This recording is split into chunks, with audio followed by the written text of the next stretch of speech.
예, 이번 시간은 부동산 정책 두 번째 시간입니다, 여러분들. 그래서 이제 부동산 정책 1에서는요, 외부 효과와 지역지구제라는 걸 가볍게 이제 봤죠. 그러면서 이제 그 지역지구제라는 자체를 우리가 보시게 되면 그 지역지구제 보완 체계 리을의 개발권 양도제도라는 게 있습니다. 자, 그래서 이 다음에 이제 요약 강의가 이제 우리가 들어갈 텐데요. 우리가 먼저 개발권 양도제도라는 자체가 시험 문제 나올 가능성이 높아요.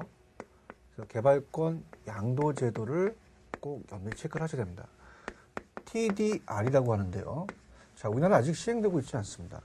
자, 그래서 이제 미국에서는요, 보존지역이라는 게 있죠.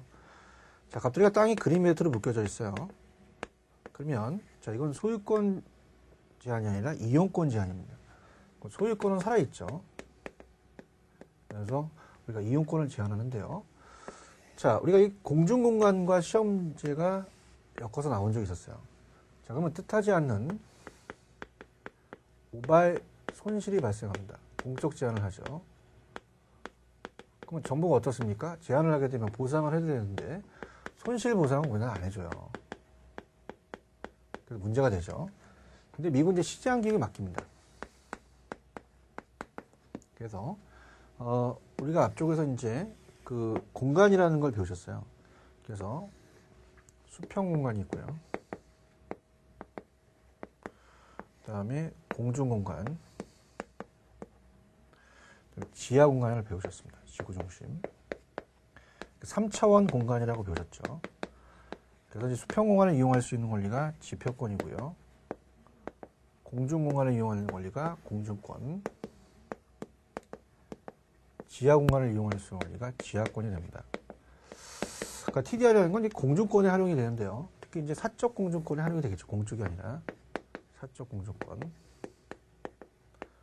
자, 미국은 이렇게 분할을 합니다. 이 공중권에 대해서 하나하나의 획지가 공주권에 대해서 획지가 생기면 하나하나 획지가 임대차 대상이 돼 있고 지역권 대상이 될 수가 있는데요. 자, 갑돌이가 지금 그린벨트를 묶였어요. 보존지역으로. 그냥 우리나라 보상을 안 해주나 미국은 해줍니다. 자, 그래서 소유권과 개발권을 줘요. 개발권이 용적률이라고 이제 생각하시면 돼요. 그래서 이제 개발 가능 지역을 지적하면서 개발 가능 지역은 충분히 여기는 개발을 할 수 있게끔 만듭니다. 그래서 우리가 1, 2, 3, 4층을 본다면요. 용도 제한을 하는 거죠. 그럼 얘네들은 소유권은 주는데요. 못 짓게요. 소유권은 주는데 개발권은 안 줍니다. 그럼 개발권을 사오란 얘기예요. 그럼 소유권과 개발권을 일치시키는 게 아니라 분리시킵니다. 개발권만 넘기죠. TDR 증서를 넘기게 되겠죠. 그래서 이를 가져오니까 어떻습니까? 그림상을 보시면은 여기 을돌이가 있으면 1, 2, 3, 4층을 개발 가능지역을 묶는데 4층 못 짓게 하면 이 개발권을 양도한다는 거예요. 그래서 지금까지 시험 문제가 나왔던 게 어떻습니까? 이건 공중공간의 활용입니다. 지하 공간의 활용이 아니죠. 그래서 이 공중공간의 활용이지 지하 공간의 활용이 아니라는 걸 나왔었고요. TDR은 아직 우리나라에 시행되고 있지는 않습니다. 그래서 시장계획에 맡긴다는 게 중요하면서 어떻습니까? 그러면 시장계획에 맡기다 보니까 우발이익이 또 우리가 손실 보상을 해주다 보니까 또 우발이익이 발생이 돼요. 그러니까 손실이 완화되죠. 그래서 이거는 제일 중요한 게 형평성을 추구하는 목적이죠. 그죠? 그래서 그렇게 된다. 자, 책을 볼게요. 책을 보시면 이제 우리가 거기 보시면 자, 이전 가능한 개발권은 소유권과 이용권, 개발권 등의 여러 가지 권리가 있는데요. 개발권은 소유권부터 분리시켰다는 거 중요하고요. 그 다음에 개발로 상실로 인한 우발 손실을 시장기구를 통했다는 거 중요합니다. 그래서 우발이익을 보상해서 보존지역과 개발지역을 구분한다고 말씀드렸어요. 그래서 보존지역 안에 개발행위 억제에 조치를 취하고 토지 소유자들에게 그 대신 증서를 발급하는 거죠. 그래서 개발지역에는 토지 이용 밀도에 관한 상한선을 설정하고 상한선 이상의 토지 개발은 개발권을 가진 사람에게만 허락합니다. 그래서 보존지역의 토지 소유자에게 발급한 증서에 양도 가능한 부여한 개발지역의 토지 개발을 원하는 사람에게 자유롭게 팔 수 있도록 여건을 마련하는 거죠. 그 장점은 이 형평성 문제를 어느 정도 완화시켰어요. 지역지구제가 이제 지역 간의 형평성을 나타내는 걸. 하지만 이제 어떻습니까? 우리 자체가 그 단점은 이제 토지 이용을 비효율적으로 이용할 수 있죠. 자, 여기 만약에 그 개발 가능 지역에 더 개발을 할 수 있게끔 고층화시키기 때문에요. 여기에 사람들이 모이다 보니까 고통 혼잡이 우리가 혼잡이 됩니다. 그럼 개인적인 비용이 이 교통비용이 들어가면 전체적인 사회적 비용이 들어가요. 그래서 이 토지용의 비효율적인 게 나타날 수 있고, 그 다음에 이제 공법상 허용된 상한선 이상으로 개발할 수 있음을 전제로 하기 때문에 개발 지역에 또 가밀 및 혼잡이 우려된다고 말씀을 드렸죠. TDR 자체가 시험 문제 출제 가능성이 높습니다. 그래서 나중에 요약 강의에 우리가 첫 번째 개발권 양도재단을 제가 넣었고요. 그 다음 토지에서는요, 한 페이지를 넘겨보시면은 저번에 이제 직접적 개입 방법에 토지은행이 있다 그랬어요. 그래서 우리가 동그라미 3번에 보시면 토지은행 제도라는 게 있습니다. 그러니까 토지은행 제도도 출제 빈도가 높아요. 토지정책에서는. 다시 한번 말씀을 드릴게요. 그 토지은행은 토지 비축, 그래서 공공토지 비축으로 앞쪽에서 직접적 개입이라고 정책 원파트에서 배우셨습니다. 직접적 개입으로서 우리가 정부가 미개발 토지를 쌀 때 매입해서 나중에 개발업자한테 파는 식이 되는데요. 자, 이제 이런 식으로 이제 토지은행 자체가 시험 문제 한 문제가 배정이 되어 있는데요. 책에 보시면 토지은행 제도의 정의가 나왔고 장점, 단점이라는 게 있습니다. 자, 먼저 그러면 토지은행 제도에 대해서 한번 살펴보도록 합니다. 자, 우리가 지금 보고 싶은 토지은행은요, 앞쪽에서 배웠지만 토지 비축 제도라고 얘기했습니다. 공공 토지 비축 제도. 그래서 자, 미개발 토지예요. 미성숙지. 자, 이걸 어떻습니까? 미개발 토지를 매수해서 미리 비쌀 때가 아니라 쌀 때 비축했다가 토지 개발업자한테 수요자한테 분양을 하죠. 그래서 우리가 수요자와 공급자 역할을 하니까 직접적 개입이라고 공부를 하셨습니다. 자, 그러면 내용을 보면 장래 용도를 정말 미리 싼값, 개발이 아니라 미개발을 대량 매입해서 공공 자유보유는 자기가 직접 국공유지를 갖고 있고 임대보유는 빌려주는 거예요. 그래서 다 직접이죠. 토지 수요의 증가에 대응해서 비주택 토지를 수요자한테 팔거나 대여합니다. 그래서 토지 비축 제도로 얘기하고 우리나라는 토지주택공사, LH공사에서 토지 비축 제도를 시행한다고 얘기했어요. 그럼 만약에 시험 문제 나온다면 장단점이 시험 문제 나옵니다. 어때요? 공공용지를 정부가 하니까 저렴하게 확보할 수 있고요. 또 우리가 민간에 대해서 무계획적인 개발을 막을 수 있어요. 계획적인 개발로 난개발을 막을 수가 있고요. 개발이익을 사회적 환수를 한 셈이죠. 토지은행도 미리 사서 파니까. 그 다음에 수용보다 사유재산권의 침해 정도가 약하다는 걸 좀 밑줄 쳐놓으시기 바랍니다. 별표를 쳐놓으시는데요.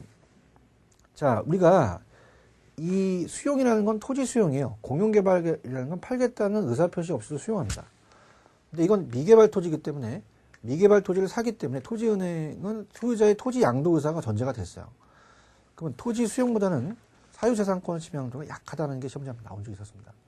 근데 자, 처음에 토지를 이제 쌀 때 사서 비축했다가 파는 건데요. 처음에 막대한 토지 매입 비용이 부담되죠. 그 다음에 어때요? 이 미개발 토지다 보니까 국공유지로서 자기가 보유하면서 그냥 놀리는 토지가 되면 빈민들이 무허가 주택을 지을 수 있습니다. 그 무허가 주택을 철거하는 것보다 관리 문제가 생기죠. 관리 문제가 생깁니다. 그래서 책에 보시면은 어때요? 매입 토지를 관리하는 부담이 커지게 되는 거죠. 빈민들이 무담 점유, 불량주택이 형성이 됩니다. 그래서 주변 토지의 토지 투기가 가능성이 크다는 것은 정부가 땅을 샀다는 소문이 돌면 자, 이 정부가 땅을 산 땅이 아니라 이 주변 토지 토지가 상승해요. 이 투기가 발생할 수 있죠. 그래서 또 투기자 역할을 또 우리가 수행할 수가 있다는 겁니다. 그 토지은행은 다시 한번 여러분이 잘 체크를 해 놓으셔야 돼요. 그 다음에 이제 주택정책이라는 게 중요한데요. 주택정책에서도 여기 보시면 임대료 규제라는 게 있습니다. 임대료 규제. 그래서 임대료 규제가 출제 빈도가 높아요. 그래서 우리가 다음에 이제 양가로 2번에 보시면은 주택정책의 임대료 규제, 그 다음에 임대료 보조. 자, 그 다음에 어떻습니까? 이 공공임대주택, 이런 식으로 이제 나가고, 그 다음에 이제 쭉 나가시면 이제 조세정책이라는 조세의 전가와 기착에 대해서 우리가 한번 살펴보도록 할게요. 자, 우리가 이 주택정책은 임대료 규제가 가장 출제 빈도가 높다고 봐야 됩니다. 그죠? 왜냐면 이제 규제를 하게 되면 여러 가지 이제 그 처음에는 이제 저소득층을 위해서 개입한 제도지만 굉장히 안 좋을 수가 있어요. 그래서 이제 우리가 요 임대주택 정책에서는 특히 임대료 규제가 제일 출제 빈도가 높을 것이다 라고 봅니다. 그래서 임대료 규제, 그 다음에 보조, 공공주택 이 세 가지를 여러분들이 정리를 해 주셔야 돼요. 그래서 이제 임대료 규제라는 자체, 특히 여러분이 생각하실 때 지금 우리가 보는 이 임대주택 정책은 당연히 저소득을 위하고요. 임차인을 위한 거죠. 그럼 임대료를 규제한다는 건 시장보다 낮춰야 되고요. 보조를 또 1,000만 원만큼 해줘야 되고 공공주택을 또 만들어야 됩니다. 그럼 각각 하나씩 그 내용들을 이제 살펴보면요. 먼저 우리가 임대료 규제 정책이죠. 자, 그러면 분양가 상한제라는 얘기 들어보셨을 거예요. 자, 그래서 우리가 최고가격제인데요. 가격과 양이 있습니다. 자, 우리가 항상 수요와 공급이 만나면 균형을 이룹니다. 여기가 균형점이고요. 그러면 우리가 균형 임대료라는 게 있어요. 시장 임대료입니다. 그럼 이거를 규제한다는 것은 최고가격제인데요. 그러니까 최고가격제는 최고가격을 정해놓고 그 이상 못 올려받는 거죠. 그래서 이제 그냥 10,000원을 빼고 그냥 7,000만 원 규제를 합니다. 규제 임대료를 당연히 6,000만 원을 규제했다? 그럼 당연히 초과 수요가 발생합니다. 가격 올리는데 못 올리게 받으니까 문제가 되죠. 수요는 이만큼인데 공급은 이만큼밖에 안 돼요.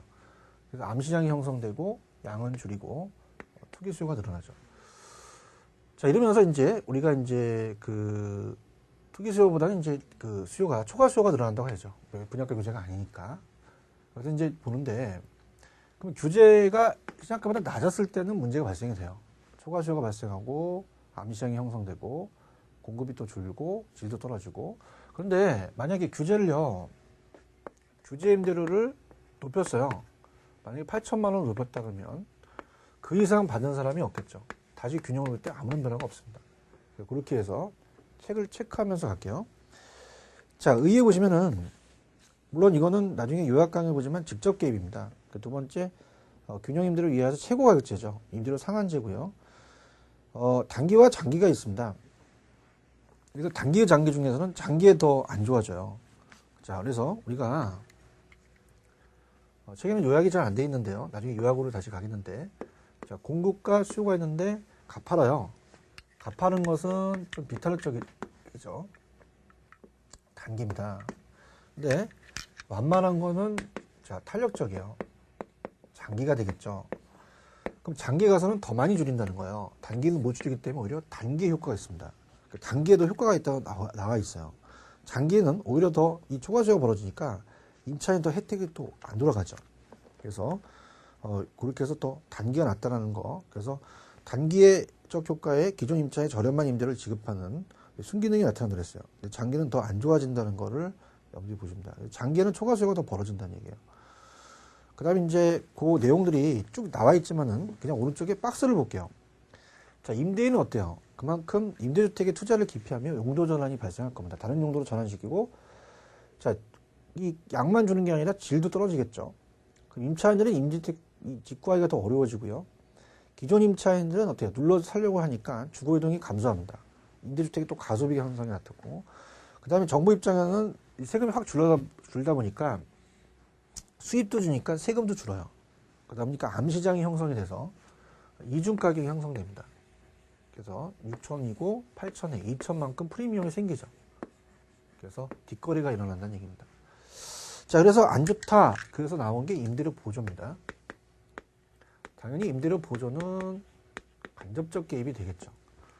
자, 그래서 1,000만 원만큼 보조를 해주는 거예요. 당연히 실질 소득이 증가하죠. 그러면 주택 소비를 늘릴 수가 있습니다. 근데 이건 이제 공급자, 소비자 보조와 공급자 보조라는 게 있어요. 그래서 이제 소비자 보조와 공급자는 소비자는 저소득층한테 임대를 보조해주면 실질 소득이 증가하니까 임대료가 하락만큼 소비량을 더 증가시킵니다. 그럼 다른 재화의 소비량은 종전보다 늘어나죠. 자, 공급자한테는 건설 자금에 대한 이자를 다운시켜줘요. 생산비가 감소하니까 공급이 증가해서 임대료 하락해서 또 결국 임차인 혜택을 줘요. 특히 임차인의 주거지 선택의 자유로운 거는 더 소비자 입장이 난 거죠. 그 정도만 염두에 보여주시면 되고요. 그 다음에 이 저자분이 이제 단기와 장기에 대해서 우리가 이제 책을 같이 썼는데 단기와 장기에 대해서 이제 나와 있습니다. 그럼 단기 효과와 장기 효과를 본다면 자 보세요. 단기는 참 없어요. 우리가 이 수요만 늘어나지만 공급은 못 늘어납니다. 그래서 임차 수요만 늘어났지 공급은 불변이에요. 공급은 불변이다. 그럼 공급은 불변이니까 가격만 상승하게 됩니다. 가격만 상승. 그러다 보니까 단기에는 맨 밑에 보시면은 임대료가 올라가니까 공급자가 초과이익을 획득하죠. 나중에 제가 요약하게 됐지만 임대인만 혜택을 봅니다. 근데 중요한 건 보조가 이제 이 글씨가 올라가니까 장기는요 공급이 증가하죠. 다시 가격이 하락돼요. 그만큼 이제 임차인한테 혜택한다. 자, 이렇게 정리하시면 됩니다. 그래서 장기는 더 우리가 임차인의 임대료가 하락하니까 공급자 초과이익이 사라지고 임차인 혜택한다. 뭐 주택 바우처는 이제 보통 이제 우리가 현금을 주게 되면 집을 넓히는 게 아니라 차를 바꾸기 때문에 이 쿠폰 형식으로 주죠. 그래서 임차인의 임대료를 바우처로 지급합니다. 그래서 저주택의 주거 안정에 기여하기 때문에 주로 뭐 국민 임대주택 거주하지 않고 민간 임대주택에 거주하면서 정부로부터 보조를 받게 되죠. 임차인의 주거 선택이 보장이 되면서 소비자 중심의 제도가 이제 주택 바우처예요. 임차인에 대한 우리가 보조 정책이다 이렇게 보시면 됩니다. 자, 그런데 공공이 만만치가 않아요. 단기와 장기가 나누는데요. 단기 장기는 내용이 많기 때문에 단기 장기 박스로 염두에 설명을 좀 해드리도록 하겠습니다. 기타의 효과까지. 자, 이거는 이제 조금 보조 정책을 지우고 공공이 굉장히 내용이 많기 때문에 천천히 한번 들어가도록 하죠. 자, 보조를 이제 해주는 겁니다. 정부 입장에서. 그래서 이제 어때요? 임대를 규제하니까 여러 가지 문제점이 발생했다. 그럼 보조를 해주자. 근데 보조를 해주니까 자꾸 차를 또 바꾸다 보니까 주택 바우처 제도가 나오면서 보조 정책이 이제 또 공공으로 바뀐 거죠. 자, 그래서 공공주택 정책은 공공하면 우리가 직접 개입입니다. 그죠? 그래서 정부가 시장보다 저렴한 가격으로 임대주택을 공급해서 어때요? 공급을 하기 때문에 단기와 장기가 틀리다는 거예요. 단기, 장기는 이제 넘기시면 박스로서 정리를 하면서 우리가 어떤 기타 효과까지 연결시키겠는데요. 자, 어떻습니까? 보통은 임대료 규제든 보조든 사적 시장과 공적 시장으로 나눠지지 않아요. 근데 얘는 자, 공공주택은 어떻게 돼요? 자, 우리가 제목이 이제 공공임대주택이죠. 임대주택은 자, 시장이 사적 시장과 공적 시장으로 나눠집니다. 이 두 가지가 나눠진다는 게 굉장히 여러분한테 좀 힘이 드실 거예요. 단기와 장기가 틀린데 천천히 한번 들어보세요. 자, 우리가 만약에 가격과 양이 있다.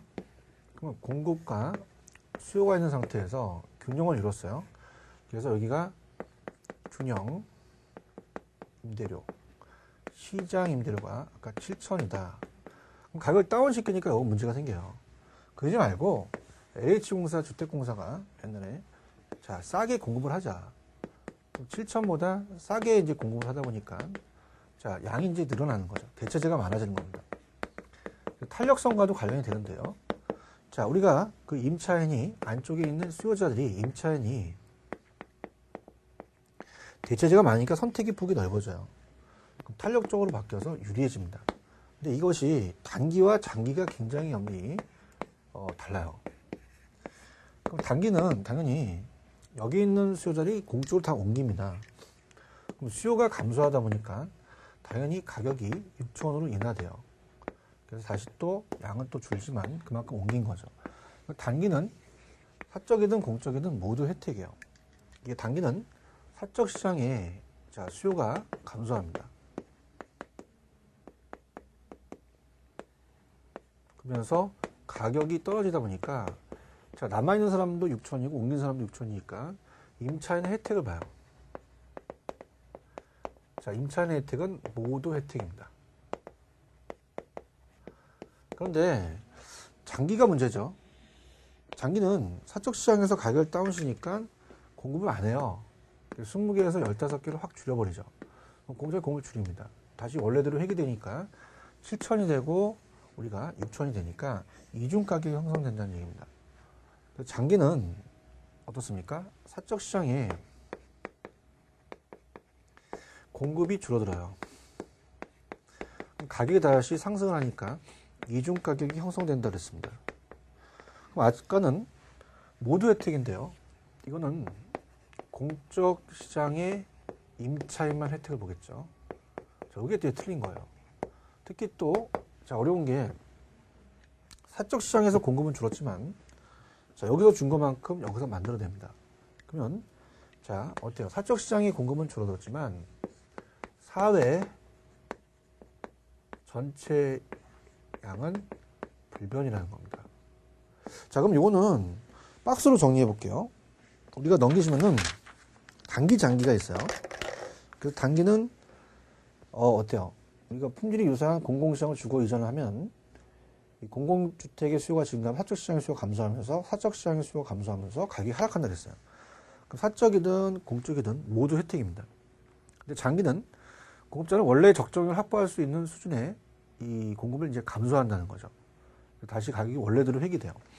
그러니까 이중가격이 형성된 것만큼 공공주택 공급량은 만큼 감소하고 전체적인 불변이다. 그래서 이거는 공공에 있는 사람만 혜택을 보겠죠. 그래서 기타 효과를 정리하면 공공주택 공급은 기존 사적 시장의 임차인의 이동을 활발하게 하는 효과가 있겠습니다. 근데 이제 공공은 이제 장기에 가서는 이중 가격이 형성되다 보니까 공공주택에 거주하는 저주택에만 혜택을 준다는 얘기죠. 그래서 공공주택 거주자들은 임대료 차익만큼 정부로부터 보조를 받는 것 같은 효과를 낳는다. 그렇게 정리하시면 됩니다. 자, 그 다음에 이제 그거와 연결시킬 게 조세입니다. 그래서 이제 4번이죠. 이 책에는 4번 부동산 조세 정책이라는 게 있어요. 자, 부동산 조세 정책은요. 자, 물론 조세라는 자체는 우리가 이제 2차 과목에 세법이 있습니다. 그 세법에서 나오는 문제가 이제 학교론에서 나오기도 해요. 근데 보통 이제 조세의 기능이라는 자체는 우리 학교론에서 무엇을 다루는데요. 보통 다른 것들은 여러분 책에 충분히 읽을 수가 있는데요. 동그라미 2번을 잡으세요. 소득 재분배라는 게 있습니다. 자, 세금은 있는 사람한테 걷어서 없는 사람한테 나눠줘야 돼요. 상속세, 증여세, 재산세가 어떻습니까? 이 차등과세를 하게 되면 소득을 재분배하는 역할을 해줍니다. 그래서 종합부동산세 등은 불필요한 토지 과다보유를 억제하는 거죠. 그렇지만 우리 부동산은 소득 재분배 기능만 하는 게 아니라 자원 배분의 기능도 해요. 자, 우리가 조세를 부과시킨다는 자체도 중요하지만 무주택 서민들은 주택이 없습니다. 자, 그만큼 조세에 대한 혜택을 특례 조항을 적용해서 우리가 혜택을 주게 되면 그만큼 그 사람들한테 원하는 이 무주택 서민들한테 주택을 또 주게끔 되죠. 그래서 자원 배분에 대한 기능을 해요. 그래서 우리는 소득 재분배 기능과 자원 배분의 기능이 있는데요. 자, 만약에 나온다면 밑에 양가로 3번에 조세의 전가와 기착이 나옵니다. 그래서 조세의 전가와 기착을 가지고 이제 연결시켜 보겠는데요. 자, 조세의 전가와 기착이 우리 학교에서 시험 문제가 나옵니다. 그러면 세금은 아까 건물주가 있어요. 건물주가 임대인입니다. 그럼 재산세를 있는 사람한테 걷어야 되니까 재산세를 부과시킵니다. 임차인이 있는데요. 옛말이 근말이 있어요. 있는 놈이 더하다고. 그럼 임대인은 임차인한테 이 조세를 넘깁니다. 그거를 조세 부과라고 그러지 않고요. 우리가 보통 조세 전가라고 얘기합니다. 부과하는 건 정부가 부과하는 거죠. 그래서 이제 임대인을 우리가 만약에 공급자, 그러면 임차인을 수요자라고 얘기하죠. 그 다음에 얘가 이제 만약에 생산자다. 얘는 공급자입니다. 그럼 칠판주기가 임대료다. 그럼 얘가 지금 제곱미터당 가격이 1,000원이라고 봐요. 재산세를 만약에 100원을 부과시킵니다. 완전히 아닌 이상은 전부 부과시키는 건 아니죠. 그러면서 우리가 당연히 가격이 1000원에서 1060원으로 올라버려요. 그러면 가격이 오르니까 수요자는 수요를 안 하려고 할 겁니다. 그래서 무조건 가격은 상승하게 되고요. 자, 100원에서 60원만큼 전가시켰으니까 40원은 우리가 임대인이 낸 거죠. 그래서 공급도 줄게 됩니다. 그러면 결국은 가격은 상승하고 이 거래량이 준다는 걸 꼭 기억하셔야 돼요. 근데 그것이 반반씩이 아니라 탄력성에 따라 틀려집니다. 자, 이 공공주택을 안 지은 게요. 대체재가 많으면, 대체를 많게 만들면 그만큼 수요자들이 유리해요. 그래서 정부 입장에서는요, 대체재를 많이 하는 게 좋습니다. 그럼 대체재가 많다는 것은 수요자의 선택의 폭이 넓어지니까 탄력적으로 바뀌죠. 탄력적이 유리해집니다. 그래서 공공주택을 많이 만드는 게 이 조세 전가에 되는 부분을 줄이는 방법이에요. 자, 그래서 이게 반반씩이 아니라 상대적 탄력도에 따라 틀려지죠. 그래서 이제 가겠는데요. 그래서 이제 여기까지 이제 내용을 보면 의의에 보시면 뭐 보유세는 정부에 의해서 소유자에게 부과되는 소유자는 이를 임차료를 인상시키고 조세 전가라고 하죠. 인상시킨 것만큼 실질적인 세금 부담을 누가 하느냐의 문제는 조세의 기착인데 이거는 탄력성에 따라 결정된다고 되어 있어요. 그래서 오른쪽에 이제 2번에 보시면 뭐 그 안에 있는 내용은 뭐 가격이 상승하면서 양이 준다는 자체를 이해하시면 되겠고요. 결론이라는 얘기가 이제 중요한데요. 자, 우리가 임대인과 임차인 조세 부담이 누가 탄력적이다라는 게 중요한데, 우리가 탄력성은 유리하고 비탈러 쪽은 불리합니다. 그 탄력성 있는 사람이 더 세금을 덜 부담하고 비탈러 쪽이 더 부담하겠죠. 그래서 갑이라는 사람이 선진국에 있어요. 그럼 대체재가 많죠. 대체재가 많으면 선택의 폭이 넓습니다. 그러면 대체재가 많다는 것은 그만큼 수요가 탄력적이에요. 그럼 수요가 탄력적이라는 것은 수요자가 유리합니다. 그래서 조금만 재산세를 부과시키더라도 딴 데로 이동한다 그러죠. 맞겠죠. 그래서 조세 부담이 작아진다는 얘기예요. 근데 자, 후진국이나 개발도상국은 주택보급률이 거의 우리가 낮죠. 심각합니다. 그래서 후진국은 갈 데가 없어요. 대체재가 적습니다. 그러면 수요자들이 불리합니다. 비탈 쪽은. 자, 불리하기 때문에 어떻게 돼요? 우리가 나간다 그러면 나가라 그럽니다. 나가니까 집이 없어요. 다시 돌아와서 어머 저는 조세를 너무 좋아해요. 저한테 부담시켜주세요. 이렇게 하죠. 조세 부담이 커진다는 얘기예요. 자, 이걸 이렇게 볼게요. 완전이라는 게 들어갈 수 있습니다. 그래서 우리가 이 편법 야매로 간다면, 자, 저는 그림을 잘 못 그리기 때문에 전깃줄입니다. 전깃줄에 누워있는 애는 참새고 서 있는 애들은 사람들이에요. 자, 그래서 얘가 탄력적인 참새와 비탄력적 참새가 있습니다. 그럼 수요자가 있고 공급자가 있다고 봐요. 그러면 자, 이렇게 보세요. 수요자가 탄력적이다? 탄력적은 유리해요. 근데 공급자가 비탄력적이다? 불리하죠. 그럼 어떡하? 수요자는 조세 부담이 작아지죠. 공급자의 조세 부담이 커질 거예요. 자, 그러면 재밌게 하기 위해서 정보를 부과시키는 건 정보입니다. 그래서 우리가 어떻습니까? 이 탄환을 장착시켜서 총구에다가 겨뤄요. 그럼 어떻습니까? 자칫 겨루게 되면은 얘는 탄력적이니까 그 겨루자마자 착탁 하니까 탄력적이니까 바로 나가죠. 그래서 빨리 날아갑니다. 조금 맞겠죠. 근데 비탈 쪽은 둔해요. 날아가는 속도가 느리니까 좀 많이 맞죠. 그 완전이라는 게 들어가면 완전 탄력적은 그냥 유리합니까? 완전 유리합니까? 그러면 전액 부담하지 않아요. 그래서 탄력적은 차닥 하니까 쏠려니까 벌써 날아갔어요. 전혀 안 맞습니다. 근데 완전 비틀어적 참사는 그냥 불리한 게 아니라 완전히 불리합니다. 그래서 도망가는 게 아니라 얼굴에 총을 겨눴는데 쳐다보고 있어요. 이렇게 돌리니까 여기도 오 돌립니다. 그럼 열받으니까 방아쇠를 탕 당기니까 피가 질질 흘리면서 어머 내가 다 맞았구나 합니다. 전액 부담한다는 거죠. 그러니까 어렵지 않아요. 그냥 탄력적은 유리하다, 비탄력적은 불리하다 그렇게 보시면 돼요. 그래서 그 내용은 밑에 기억 니은입니다. 수요가 탄력적이면 수요가 유리하니까 임차인 부담은 작아지고요. 수요가 비탄력적이면 수요가 불리하니까 임차인 부담이 커진다 가져가세요. 공급이 탄력적이면 공급이 유리하죠. 임대인 부담이 작아지고 공급이 비탄력적이면 불리하니까 부담이 커진다. 자, 그러면서 이제 이렇게 갈게요. 우리가 뭐 다른 내용들은 이제 우리 기본 강의에서 했었고요. 우리가 이제 동그라미 3번의 주택에 대한 영향에서 동그라미 디귿번을 볼게요. 자, 이렇게 봅니다. 만약에 여러분들이 생각을 해보세요. 신규주택이라는 자체는 새주택이에요. 고소득이고, 중고주택은요, 좀 금이 가서 고소득입니다. 그러면 신규주택이 많이 내야지 인류 쪽으로 하게 되면 역진세가 나타나요. 그래서 우리가 차등가세나 유둔세를 적원시킨다는 자체를 우리가 정리를 하셔야 돼요.